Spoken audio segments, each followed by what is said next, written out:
आपसी प्रेम तथा भाईचारे से ही वंश वृद्धि होती है।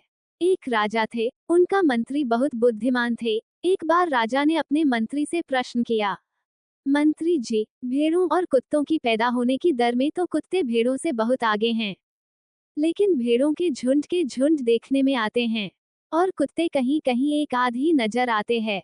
इसका क्या कारण हो सकता है? मंत्री बोले, महाराज, इस प्रश्न का उत्तर आपको कल सुबह मिल जाएगा। राजा के सामने उसी दिन शाम को मंत्री ने एक कोठे में 20 कुत्ते बंद करवा दिए और उनके बीच रोटियों से भरी एक टोकरी रखवा दी। दूसरे कोठे में 20 भेड़ें बंद करवा दी और चारे की एक टोकरी उनके बीच में रखवा दी। दोनों कोठों को बाहर से बंद करवाकर वे दोनों लौट गए।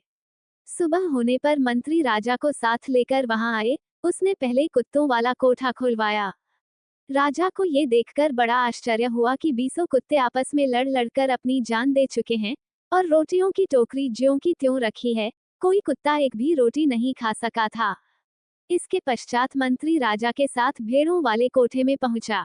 कोठा खोलने के पश्चात राजा ने देखा कि 20 भेड़ें एक दूसरे के गले पर मुंह रखकर बड़े ही आराम से सो रहे थे और उनकी चारे की टोकरी एकदम खाली थी। मंत्री राजा से बोले, महाराज, कुत्ते एक भी रोटी नहीं खा सके तथा आपस में लड़ लड़कर मर गए। उधर भेड़ों ने बड़े ही प्रेम से मिलकर चारा खाया और एक दूसरे के गले लगकर सो गए। यही कारण है कि भेड़ों के वंश में वृद्धि है, समृद्धि है। उधर कुत्ते हैं जो एक दूसरे को सहन नहीं कर सकते। जिस बिरादरी में इतनी घृणा तथा द्वेष होगा, उसकी वृद्धि भला कैसे हो सकती है? राजा मंत्री जी की बात से पूरी तरह संतुष्ट हो गए। राजा ने उन्हें बहुत सा पुरस्कार दिया। वो मान गए थे कि आपसी प्रेम तथा भाईचारे से ही वंश वृद्धि होती है।